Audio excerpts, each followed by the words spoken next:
7 o'clock in the morning. Absolutely gorgeous day.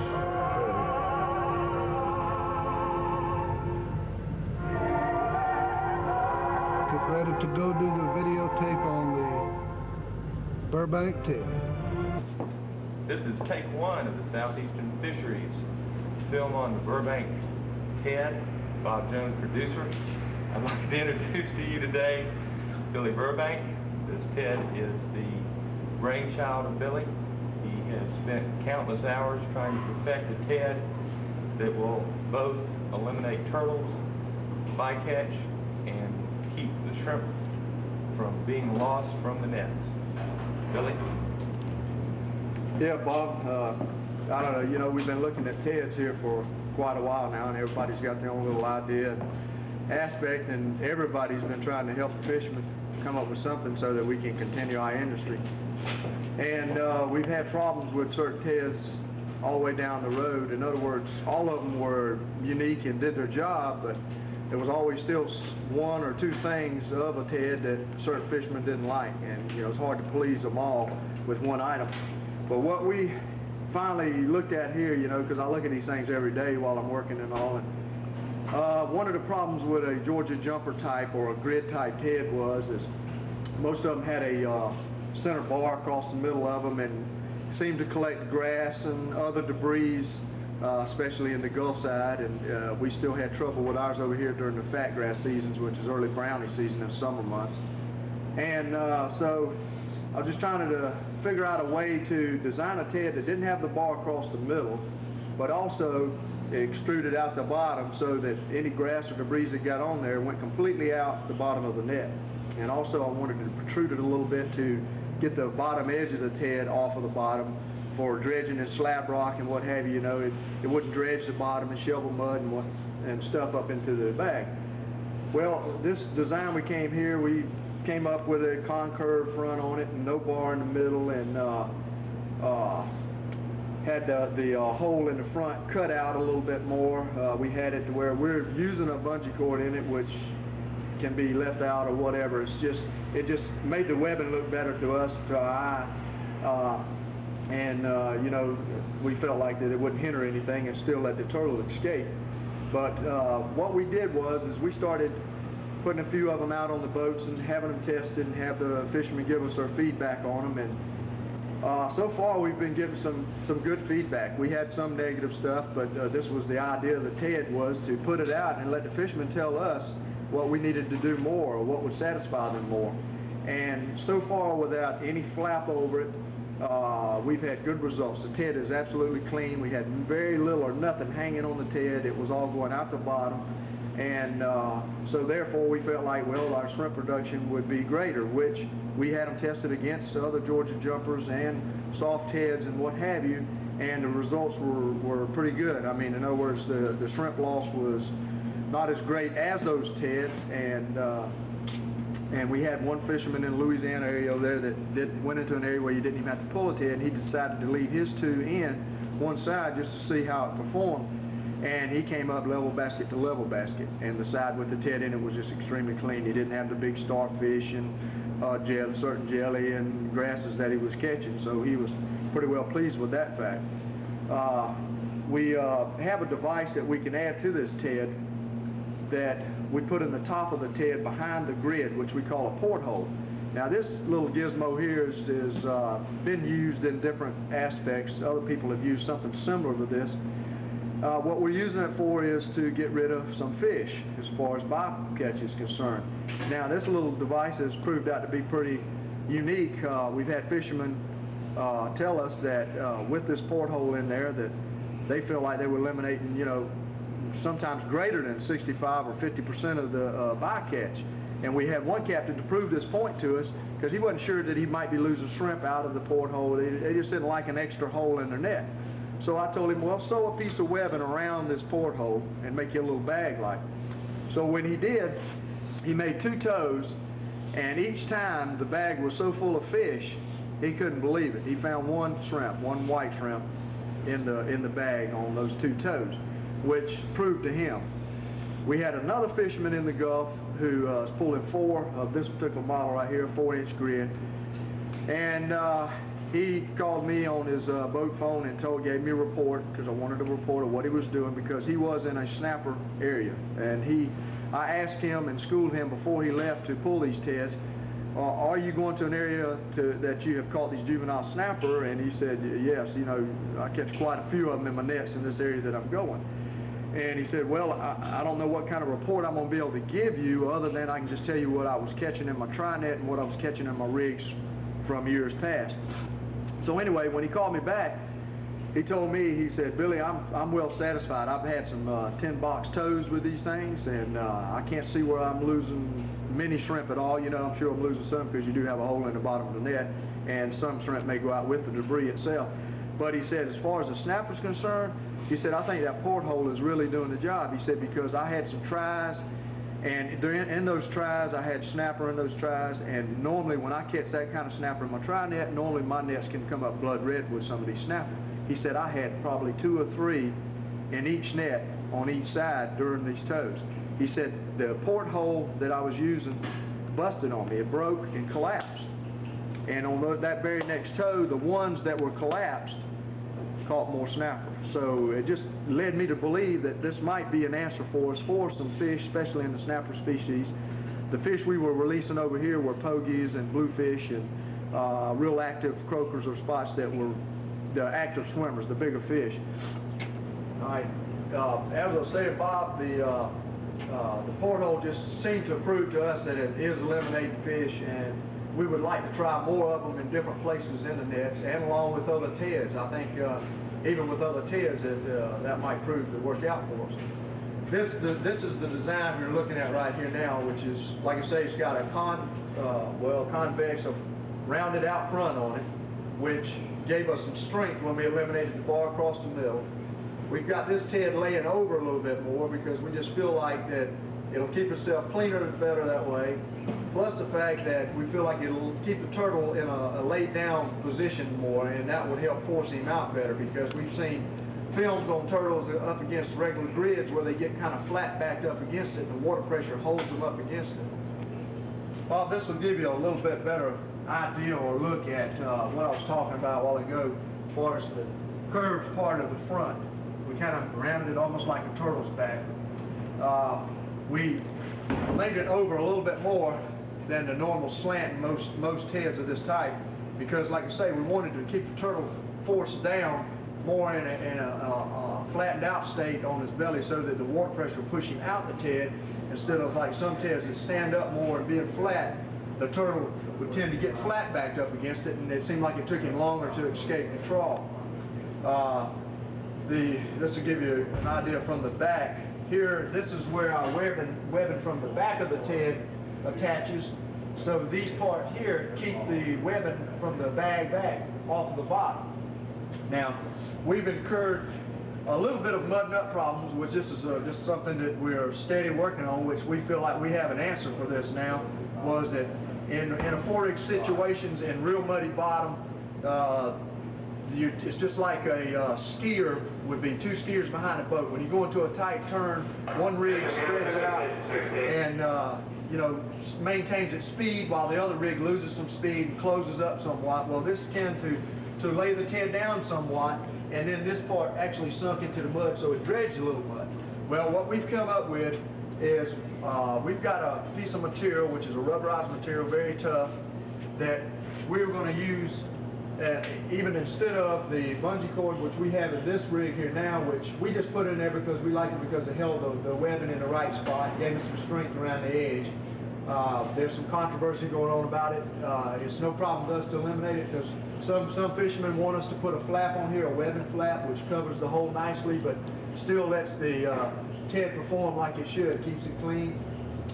This flap we're going to call the mud flap, which will attach to a ring type system across the bottom of the TED here, which will lay and flap up against the grid, will actually extend down to the edge, but not all the way, so as if this TED did right on the bottom for some reason with not enough flotation or what have you, that it wouldn't keep the door closed. We've seen some films on this, on some flaps, that extrude beyond and below the TED, which without the proper flotation on it would actually keep the TED closed and any turtles in there could not escape until they got ready to retrieve their nets. Then the turtle would go out. So we're trying to eliminate that. But anyway, this mud flap would go across here and extrude down here. It would give the grid itself some protection and also keep it from mudding up to this point right here. It would actually just slide or skid across the bottom. All right. Let me turn the same bottom and show you the bottom, the hole aspect of it right here now. We feel like we have a fairly large hole here, which, you know, will let most any turtle out of the trawl. One thing we found out, we've got some captains who are pulling it just like you see it here now, with no flap over the hole, nothing. Over here on our hard bottom, no mudding up problems or nothing. And they can't see the difference in a net with any other kind of Ted, to where this is losing more shrimp than what the other Teds are. In fact, they're claiming they're catching more shrimp with this particular Ted. We have had some results of down the beach areas and all, and at night that fishermen feel like they've lost some shrimp. But we came up with a water flow deal that came underneath the net and pushed into the trawl here as well as up here. Now this is what we feel one thing is keeping our shrimp moving. Now there's going to be times you're going to have a lot of debris that some shrimp with the debris go out. Well, you know, this is something you just can't help unless we go to using a flat type system, piece of webbing. We've got some captains that just swear by that. They love it that way. But we still have some using it without it. But we also feel like in clear water and daylight situations, we're eliminating some of the spots and croakers and other fish that actually swim back out of the trawl this way. So what we did too is, I mentioned a while ago, was about the portholes. Just a little simple design here. It looks like a football with some angles coming off the back for bracing.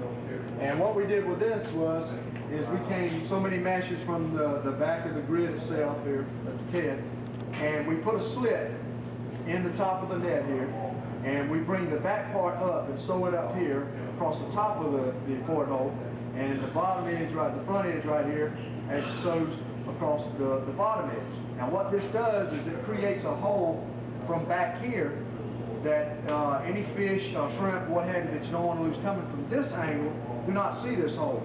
But the fish that are real hard swimmers who swim in and out and back here, and if you've looked at other films, you'll see fish all up and down inside of a Ted swimming around. Well, this is where they're going out this hole. This is the part I was telling you about, that the fisherman sewed a circular piece of webbing on here, just like a little bag, and he said there were 2 drags each time. It was just chock-a block full of pogies and other fish, and he had 1 shrimp in it. So, you know, to us that was a good test. Now for these snapper and other type fish, I want to see these portholes tested and used, you know, maybe on the quarter panels on the sides, maybe even a little larger design of this across the top, maybe even used more so in the front too, because we also see fish that swim in front of the Ted that actually never get the chance to pass through the grid. Nighttime and murky water or muddy water situations, we've had less fish report of escaping, and we just feel like that they can't see the hole or what have you. Some still escape, but we just don't lose the majority of the fish that we do in the daylight hours or clean dragging. So this is something we need to work on too, where maybe with a lighted stick or something in the area to show these fish they're escaping. We also are working on some other ideas along with all of this, as far as fish with some larger webbing panels with funnels, what have you. We're looking to eliminate some fish, and we feel like we've got enough ideas that if we get the help from the fishermen and other people, that we might be able to come up with something really great there.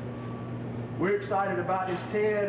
We've got most of the fishermen that are pulling them are real happy with them. In fact, they're not pulling anything but this right now. We have had, I would say you can count them on one hand, versus 40 Teds or more that are being used that have had a complaint and haven't given it really another chance. I just feel like that they, you know, they gave it one test and that was it. That they just haven't seen all that this Ted can do. There's many things that we can do. Flotation, we've got some using 1 float, some using 2 floats, some using 3 floats. I think it's just adaptable to each person's situation, the depth of water that he's fishing in. The rolling or twisting of these things, we found that some captains have, after talking with me now, have found out that, well, they had their bridles wrong. Most of them have gone to a yoke bridle system, and they've had these too short to where the 2 nets couldn't separate in the back end, and this caused one to lay over and caused a rolling action. lazy lines not being long enough. The captains now are starting to come up with their own little techniques to set these rigs, and most of them are coming up really well. In other words, they're getting them out with no twist, coming up with no twist, so they're pretty much satisfied with that idea. We offer this in a 4-inch grid, which most people in the Gulf like the little wider spacings over there, which is 4-inch centered, and we also offer a 3-inch centered grid for this coast because we have jelly balls, and you know, this helps eliminate them. The 4-inch doesn't seem to work on some of the smaller jelly balls we have in certain seasons. We also offer, with the 4-inch grid, we have a pop-in device, which is just another device that just pops in right behind this one that fills in the gaps. Now, this offers less than a 3-inch spacing in there. Now, whether this part will be approved or not, we don't know. We haven't really tested this. This is something we're looking at that we feel like would benefit a guy pulling a 4-inch TED. Came to an area where he had jelly balls because it would still let the shrimp through, still keeps it grassless. The only thing that I can see is it might eliminate a little bit more of the food fish which the fishermen would like to catch, such as flounder and white. So other than that, Bob, this is just what we have, what we've come up with, and we've been a little bit slow putting it out because we just wanted to make sure we had all the answers in here before we let it go. Okay, Bob, I want to explain one thing for the viewers or some of the people. This ring in the front and the aft here is just a rigging tool here. We just put it in here so that the net stretches just like it's in the water.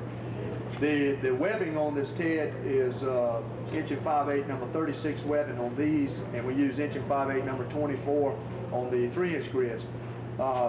It's 150 meshes around, which the tails of most nets now that we're seeing, most net makers now are making their tails approximately 150 meshes around to accept most of these TEDs.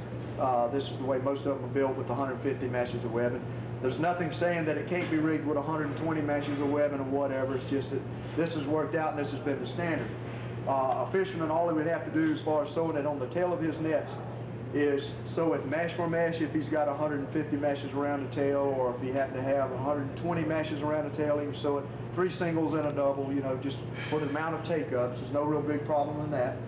The length of the TED, we've got 60 meshes. One reason we've got that is it doesn't waste webbing. The webbing comes 120 meshes deep, so we just use half and half. The TED can be altered, shortened in the front or the aft to suit a certain captain. It also, he can eliminate some of the tail on his net if he's got too much straight on his net and he doesn't want to increase the length of his net by adding this in plus what he already had. So he can shorten his net. And so far, we haven't found any problem with this TED in any trawl, like some other TEDs have said, you know, the net had to have a certain amount of tail and this, that, and the other. We found that this has worked on just about every kind of trawl we put it on, no matter whether it had a long tail or a short tail. So these are some other answers that the fishermen themselves can give us after enough of them are pulling them. All right, Bob, this is looking at it from the bag or the cod end, looking into the TED. This is where your shrimp breeze would normally come, is through this area here. Again, this is just a rigging tool here. This is just a grid we have here to help spread the TED out so we can rig it. This gives you a look at the actual hole and where the water pressure from below actually comes into the TED itself. Now this is how we feel like I say, we get the push of the shrimp on through this TED because we have water pressure that comes up underneath this TED and in here as well as up here, so we keep a steady flow. And on clean bottom and daylight dragging, what have you, we know for a fact we're all losing some fish out of here. We got our fish swimming out of here, the strong swimmers. Most of the fishermen are explaining that all they're seeing is just some little small bullhead type fish, some little flatfish, stuff that can't swim, but it's so minimal they can pick them up with their hands, you know. I don't know what else to say to you about this part here, other than the fact that the mud flap that we are talking about offering will give this a little bit of protection here. We have noticed some shine pattern that it shines really right across the tips here, so that tells us that the TEDs stay in position while it's being towed.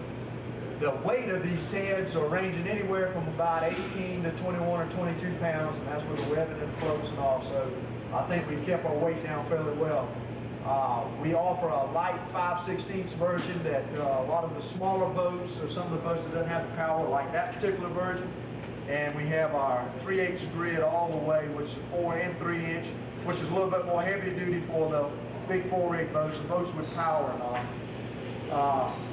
These TEDs can come with floats, with portholes, with mud flaps, with a flap, with or without a bungee until something is brought up about that.